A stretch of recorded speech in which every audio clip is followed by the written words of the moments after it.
आपके लिए लेकर आए हैं क्लास 10th का चैप्टर 2 जिसका नाम है बहुपद।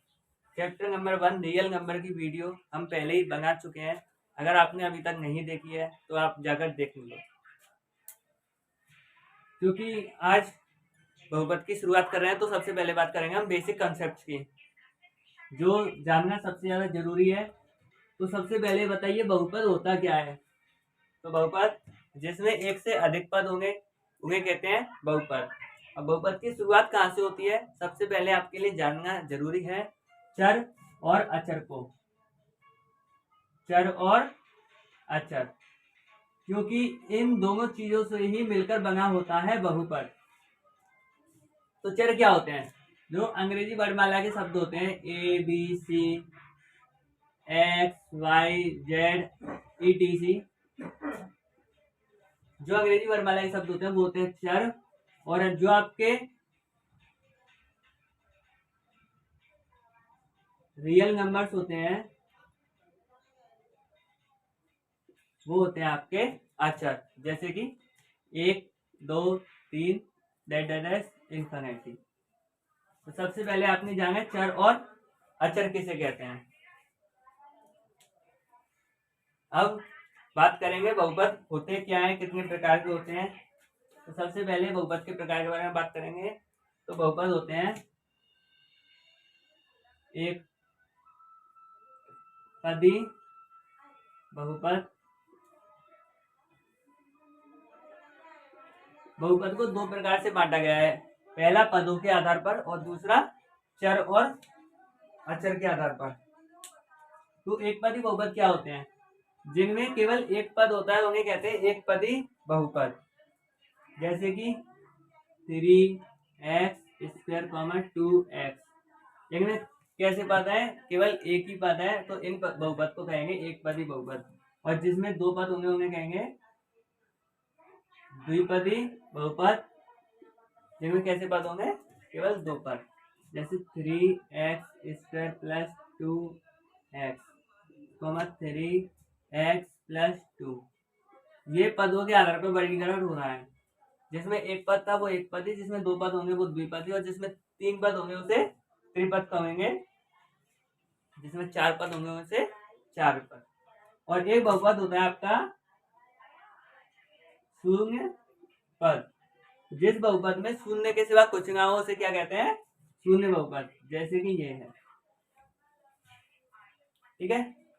या इसे ऐसे भी लिख सकते हैं 0t² + 0t+2 इंटू में 0, ऐसे लिख लो।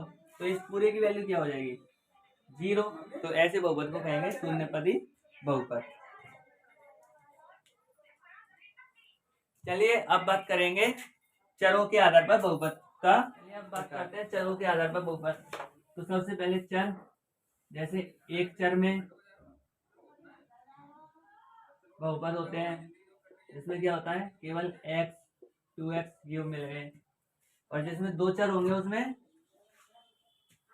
x+y मिल जाएंगे। और जिसमें तीन चर होंगे उसमें x+y+z। कुछ इस प्रकार बनते हैं।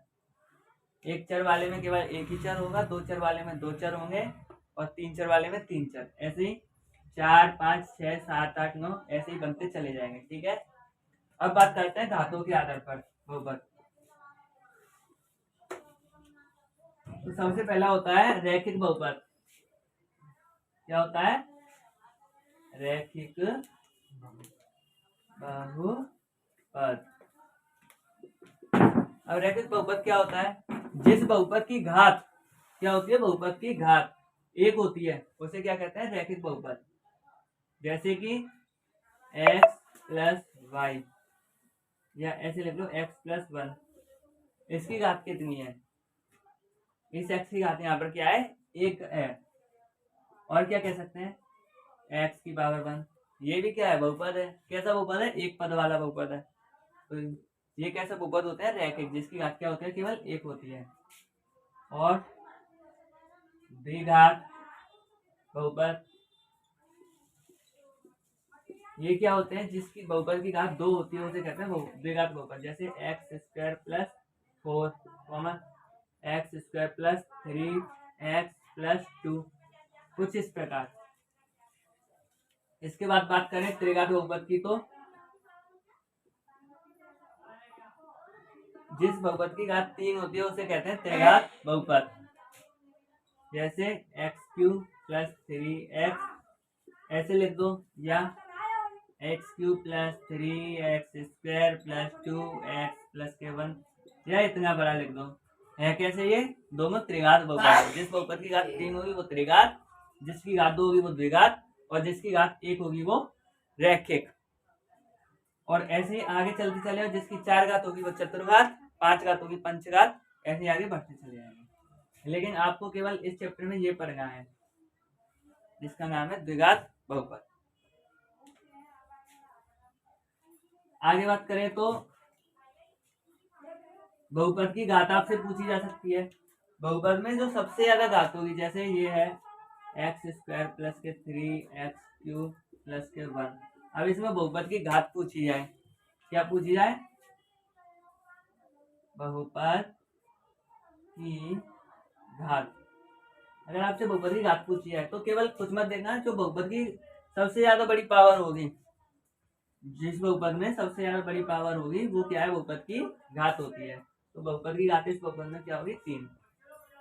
और सबसे बड़ी बात, बहुपद कभी भी रूट के अंदर नहीं होगा। जैसे आपके ऐसा बन जाए कुछ क्वेश्चन, देखना, रूट एक्स प्लस के 3 प्लस के 2x, तो ये ऐसे समीकरण को हम बहुपद नहीं कह सकते जिसपे क्या लग रहा हो, रूट। इसका भी कारण है, बहुपद की कम से कम घात क्या होनी चाहिए, 1 होनी चाहिए। बहुपद की सबसे कम घात क्या होनी चाहिए, 1। अगर 1 से नीचे चली गई तो वह समीकरण बहुपद नहीं होता। अब इसमें देखना कितनी घात है, इसे लिख सकते हैं हम एक्स की पावर 1/2 प्लस के 3x प्लस के 2, ऐसे लिख दो इसे। तो ये 1/2 है, इस कारण से ये क्या नहीं होगा, बहुपद नहीं होगा। अंकों के ऊपर आ सकता है, जैसे √3x, इसे हम बहुपद कह सकते हैं क्योंकि ये अंक के ऊपर लग रहा है। लेकिन चर के ऊपर आ गया तो वो बहुपद नहीं होगा। चलिए अब बात करते हैं बहुपद के मानक रूप के बारे में, मतलब बहुपद का मानक रूप। बहुपद का मानक रूप होता क्या है, बहुपद का मानक रूप होता है तुम्हारा ax² प्लस bx प्लस के c। ये किसका मानक रूप है, ये द्विघात बहुपद का मानक रूप है, जहां पर क्या है, जहां a b c क्या है, अचर है। अचर मतलब नंबर्स है, ठीक है। और एक और चीज और पूछी जाती है आपसे, वो क्या होती है, बहुपद की x² है, x है, इनके गुणांक पूछे जाएंगे। तो x² के साथ में जो a है ये क्या है, x² का गुणांक। जैसे पूछ लिया जाए x² का गुणांक, तो हम बता देंगे इस बहुपद में क्या है, a है। x का गुणांक क्या है, b है, और c क्या है, अचर पद, ठीक है। चलिए अब बात करते हैं एक्सरसाइज लिए। अब हम बात करते हैं एक्सरसाइज 2.1 पर। तो सबसे पहला क्वेश्चन है, निम्नलिखित व्यंजकों में कौन कौन एक चर में बहुपद है और कौन कौन नहीं है। तो जो मैंने बताया था, एक चर में क्या होंगे, केवल एक ही चर होगा। जैसे पहला है, ये एक चर में बहुपद है क्योंकि इसमें x के सिवा कुछ नहीं है। दूसरा नंबर क्वेश्चन है, ये भी क्या है, एक चर में बहुपद है। ये तीसरा नंबर है, ये तो बहुपद ही नहीं है क्योंकि इसमें t किसके अंदर है, रूट के अंदर है। ये चौथा क्वेश्चन है, इसमें केवल y है, तो ये कैसे बहुपद है, केवल एक चर में बहुपद है। और ये वाला, इसमें x भी है, y भी है और t भी है। इसमें 3 चर है, इसीलिए ये एक चर में बहुपद नहीं है। समझ गए, क्वेश्चन नंबर 1 कंप्लीट हो चुका है। अब बात करते हैं क्वेश्चन नंबर 2 की। तो निम्नलिखित में x² का गुणांक बताइए। अब x² का गुणांक क्या है, जो x² के साथ में होगा। अब क्वेश्चन नंबर 1 है, इसके साथ एक्स स्क्वायर के साथ में क्या है, कुछ नहीं है, तो यहाँ क्या मान लेंगे 1। तो पहले क्वेश्चन का आंसर हो जाएगा 1, क्योंकि यहाँ पर एक्स स्क्वायर का गुणांक क्या है, 1 है। यहाँ पर देखिए तो यहाँ पर हो जाएंगे माइनस है तो माइनस के 1 हो जाएगा एक्स स्क्वायर का गुणांक। यहाँ पर ये π/2, यहाँ पर √2, समझ गए जो। लेकिन यहाँ पर एक्स स्क्वायर तो है नहीं, तो प्लस के 0 एक्स स्क्वायर लगाएंगे तो एक्स स्क्वायर गुणांक यहाँ पर हो जाएगा 0, ठीक है, √2 नहीं होगा। अब क्वेश्चन नंबर 3 है, 35 घात के द्विपद। अब 35 घात का द्विपद, अब 35 घात का द्विपद कैसे बनेगा, देखिए एक्स की घात 35 प्लस के एक्स, ये हो गया आपका पहला 35 घात का द्विपद, ऐसे बनेगा। अब आगे क्या कह रहा है, और 100 घात के एक पदी, मतलब किसी बहुपद होगा उसकी घात कितनी होगी, 100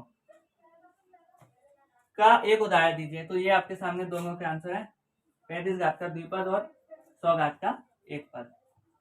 अब अगला क्वेश्चन है, निम्नलिखित बहुपदों में से प्रत्येक बहुपद की घात लिखी है। अब इसमें देखिए बहुपद की घात, x की पावर 3 सबसे ज्यादा है, तो ये बहुपद की घात क्या होगी, इसमें 3 होगी। इसमें देखिए y की पावर 2 है, बहुपद की घात क्या होगी, 2। इसमें t की पावर कितनी है, कुछ नहीं है, तो वर्ग मान लेंगे, ये हो जाएगी आपकी बहुपद की घात। यहाँ पर क्या है, बहुपद की घात यहाँ होगी आपकी 0, क्योंकि यहाँ पर x y z और चर कुछ है ही नहीं। अब अगला क्वेश्चन है, बताइए कि निम्नलिखित बहुपदों में कौन कौन बहुपद रैखिक है, क्या है, रैखिक है, कौन कौन द्विघाती है और कौन कौन त्रिघाती है। अब बताओ, रैखिक, द्विघाती और त्रिघाती, ये तो मैं आपको बता चुका हूं। तो देखिए जिसकी 2 घात है वो द्विघाती, मतलब पहला क्वेश्चन द्विघाती है, दूसरा त्रिघाती है, तीसरा द्विघाती है, चौथा रैखिक है। ये कैसा है, रैखिक। ये कैसा है, पांचवा, ये भी रैखिक है। इसकी घात 2 है, ये द्विघाती है, इसकी घात 3 है, ये त्रिघाती है। समझ गए। आपकी एक्सरसाइज नंबर 2.1 कंप्लीट हो चुकी है, बहुत बहुत बधाइयाँ। इसके बाद हम बात करेंगे एक्सरसाइज 2.2 की, जिसकी बात करेंगे हम अगली वीडियो में। तो अगर आपको वीडियो अच्छी लगी हो तो हमारे चैनल को SRMS को सब्सक्राइब कर लीजिएगा और बेल आइकन को दबा देना, जिससे आपको आगे वाली वीडियो की नोटिफिकेशन मिलती रहे।